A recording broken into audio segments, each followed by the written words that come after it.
Malam ini kita akan melanjutkan bicara tentang haji. Haji ini adalah ibadah hati dan badan. Badan ada gerak-gerak tertentu, ada tempat-tempat tertentu. Itu sebabnya kata ulama, haji itu adalah simbol-simbol. Semua pergerakan Anda yang diajarkan oleh ibadah haji, simbol. Simbol itu lebih dalam dan lebih luas jangkauan maknanya dari ucapan. Ya kan? Oke. Kita mari lihat sedikit dari simbol-simbol itu. Kita ambil pakaian. Ya kan? Kita kan ada pakaian tertentu ya, apalagi buat laki-laki. Pakaian ini tidak boleh yang berjahit. Karena apa? Penjahit bisa berbeda enggak itu penjahit? Saya jahitkan jas saya di Blok M, beda kan dengan saya jahitkan di mana? Penjahitnya berbeda. Ada yang mahal, ada yang tidak mahal. Ya, tidak usah berjahit. Pakaian itu berfungsi. Salah satu fungsi pakaian membedakan seseorang dari yang lain. Ya enggak? Saya tahu ini, Pak Ali ini saya tahu kalau pakaian dinas dia di mana nih. Dari pakaian dinasnya saya sudah tahu. Oh, dia polisi. Itu angkatan darat. Itu orang terhormat dari pakaiannya. Membedakan. Di samping yang lain, pakaian menutup aurat, pakaian melindungi Anda dari sengatan panas dan dingin. Tapi yang paling penting dalam konteks haji, Allah mau bahwa semua memakai pakaian yang sama. Kalau berjahit nanti macam-macam tuh jahitannya. Itu simbol. Semua pakaian-pakaian atau fungsi-fungsi pakaian yang selama ini Anda pakai itu dihindarkan, tapi pakailah pakaian tidak berjahit dengan cara tertentu. Ya kan ada caranya lagi kan? Kafan itu diselempangkan, itu kafan dibuka, kafan itu cara sama. Simbol. Menarik, kita lihat Ka'bah. Oh, itu paling banyak pelajaran di Ka'bah itu. Banyak sekali pelajaran di Ka'bah. Jadi kita lihat Ka'bah dulu. Yang pertama, bentuknya bagaimana? Segi empat atau kubus ya. Kalau Anda berada di Ka'bah, kemanapun Anda menghadap, untuk sholat boleh. Ya kan? Ke utara, ke selatan, miring sini. Tidak kayak kita di Indonesia. Miring sedikit, oh ini tidak dapat Ka'bah nih. Ya, tidak usah lah. Ya kan? Sana tidak, semua sama. Itu lambang kehadiran Tuhan. Tuhan wujud di mana-mana. Di utara, di selatan, di barat, di timur. Ini. Menarik lagi, itu ada yang menarik di Ka'bah. Saya tidak tahu, tapi menurut bacaan saya begini. Itu kan kita kalau di Ka'bah berkeliling, bertentangan dengan jalannya jarum jam. Ya. Itu dikatakan bahwa sebenarnya alam raya ini berkeliling tidak juga sesuai dengan cara Anda tawaf.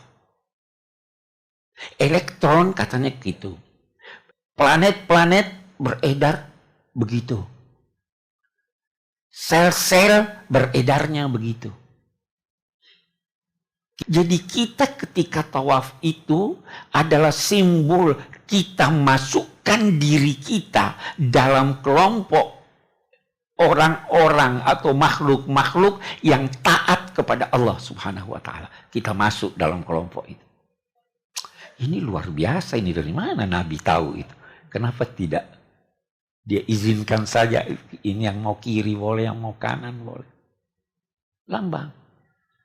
lambang dari kehadiran Tuhan, dan Anda memasukkan diri Anda ke dalam, ada Hajar Aswad. Hajar Aswad itu oleh Nabi dikatakan lambang tangan Tuhan di bumi ini. Orang kalau habis melakukan perjanjian dengan seseorang, itu biasanya berjabatan tangan. Kita habis tawaf, kita jabat tangan dengan Tuhan. Karena itu lambang kehadirannya. Saya janji ya Allah bahwa saya akan menepati kesepakatan saya bahwa akan selalu hadir bersamamu dimanapun aku berada.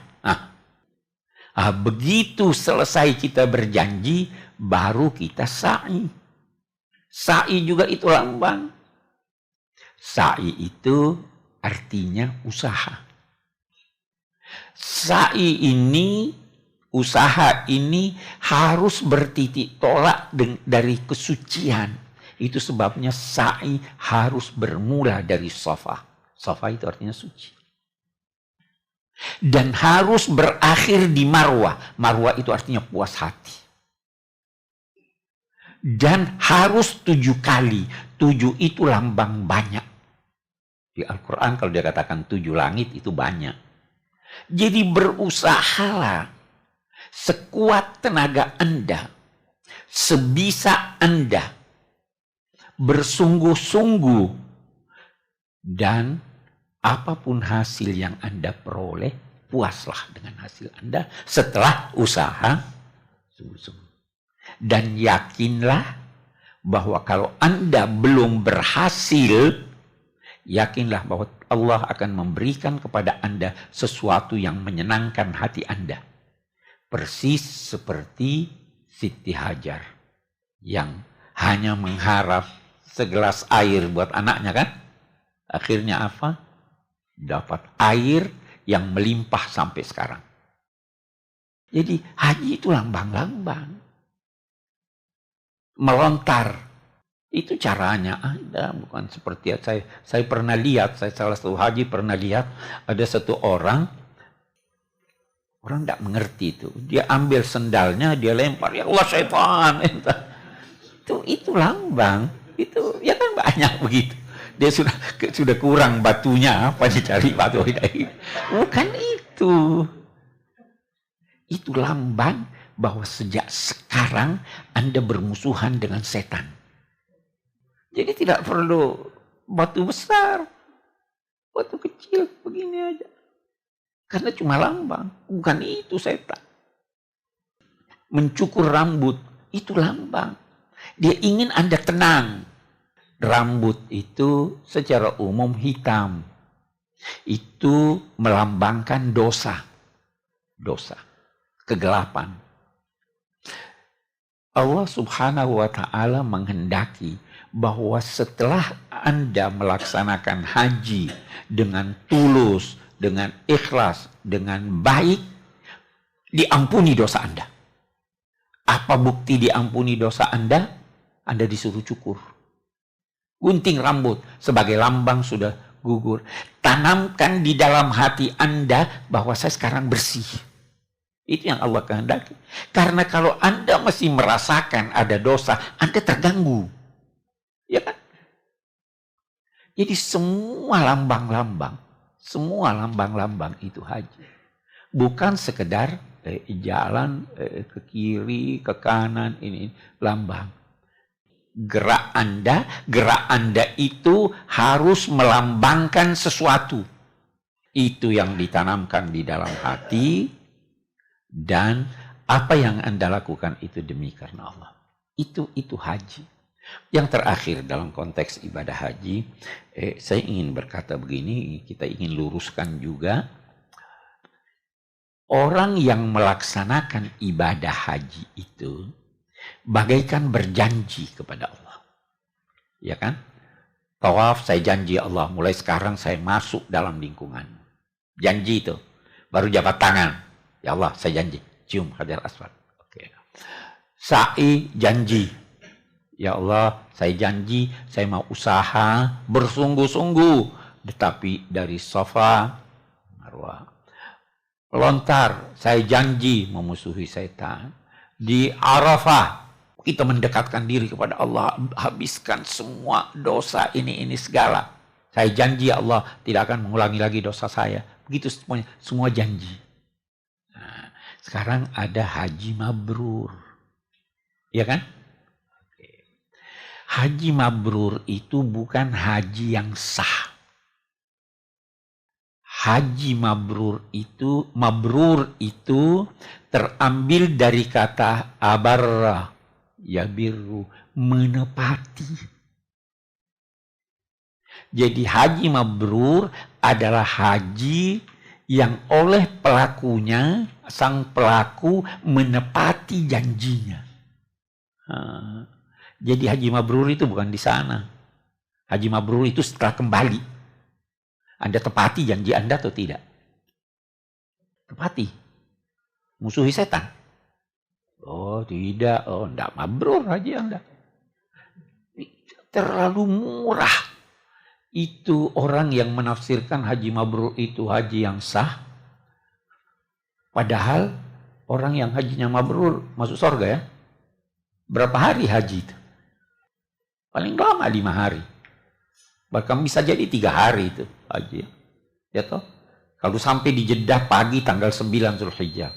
Langsung tawaf, pergi wukuf. Besoknya lempar jumrah. Ya kan? Lusanya, katakanlah 2 malam bisa di Mina. Sudah 3 malam. Kembali ke Mekah, tawaf ifadah 4, sudah 4 hari. Kalau mau lebih singkat lagi bisa. Jadi terus itu yang cuma begitu aja dapat surga. Wah, terlalu murah surga. Terlalu murah. Haji mabrur yang orang yang menepati janjinya ketika dia berhaji. Itu haji mabrur. Al-Quran menyatakan begini. Salah satu ayatnya, berangkatlah haji agar kamu menyaksikan manfaat-manfaat. Yashhadu manafi'a lahum. Supaya mereka menyaksikan manfaat duniawi dan ukhrawi dalam perjalanan dan pelaksanaan ibadah haji. Baik. Ada satu hal yang saya ingin terangkan begini. Salah satu manfaat yang harus diperoleh dari ibadah haji itu adalah pengenalan terhadap Nabi Ibrahim. Anda perlu kenal Nabi Ibrahim. Saya akan beri satu contoh. Banyak sekali keistimewaan orang ini. Nabi Ibrahim itu hatinya bersih. Itu sebabnya orang haji harus bersih hatinya. Kita lihat di Ka'bah. Di Ka'bah itu kan ada yang dinamai Maqam Ibrahim, ya kan? Itu di dalam kaca. Ada bekas kakinya. Jadi itu Nabi Ibrahim diperintahkan meninggikan Ka'bah. Sebenarnya dia sudah cukup melaksanakan tugasnya apabila Ka'bah itu tingginya setinggi jangkauan tangannya, ya kan? Tapi Nabi Ibrahim tidak begitu. Dia mau lebih tinggi lagi. Jadi dia ambil batu. Dia letakkan batu itu di depan bangunan Ka'bah, baru dia berdiri di situ untuk lebih tinggikan. Melebihi tugasnya atau tidak ya? Melebihi tugas. Tuhan mengabadikan itu. Hai manusia, lihat ini orang yang melaksanakan tugasnya lebih baik daripada apa yang dia. Itu kekal.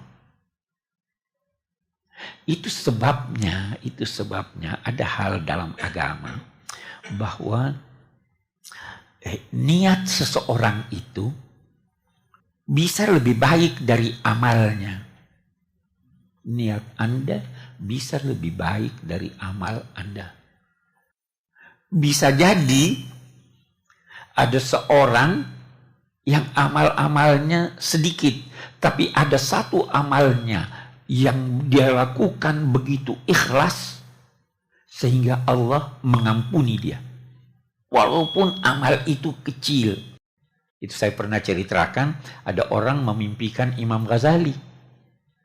Wahai Imam Ghazali, bagaimana keadaan? Waduh, saya alhamdulillah dapat kedudukan yang sangat indah di alam saya sekarang. Terus orang itu katanya berkata, wajar, kamu kan banyak pengabdianmu buat Islam. Dia bilang, bukan karena itu. Karena apa? Saya pernah membiarkan seekor lalat yang hinggap di ujung pena saya untuk mengisap tinta saya. Saya biarkan. Itu yang menjadikan saya mendapat kedudukan ini. Ya kan? Jadi keikhlasan. Nabi Ibrahim keistimewaannya qalb salim. Awwahun halim. Suka berkata, aduh kok bisa begitu. Pengibah. Lagi halim, senang berlapang dada. Di samping keistimewaannya yang lain. Keistimewaannya yang lain terlalu banyak. Sampai-sampai Allah menyatakan Nabi Ibrahim itu umat. Satu orang ini umat. Maknanya dia punya sifat-sifat istimewa yang begitu banyak yang tidak bisa disandang kecuali oleh umat, oleh banyak orang. Itu sebabnya agama Islam ini kelanjutan dari ajaran Nabi Ibrahim. Saya kira itu haji ya. Jadi pada akhirnya kita berkata dia wajib, tetapi wajib sekali seumur hidup bagi yang mampu. Yang mampu tidak dapat kuota pergi umrah. Yang sudah umrah mampu tidak dapat kuota, tidak apa-apa. Anda tidak wajib buat Anda. Ya kan? Tidak usah paksakan diri, tidak usah ini. Yang ingin haji tapi tidak bisa haji, undang Tuhan ke rumah Anda. Ya kan? Kita kan itu katanya orang yang haji itu berkunjung ke rumah kekasih. Kalau Anda tidak dapat berkunjung ke rumah kekasih, undanglah kekasih ke rumah Anda. Undang Tuhan ke rumah Anda, ke hati Anda. Itu dalam dua tanda petik sama saja. Dan katanya alangkah meruginya orang yang berkunjung ke rumah kekasih lalu ditolak oleh kekasih. Ya,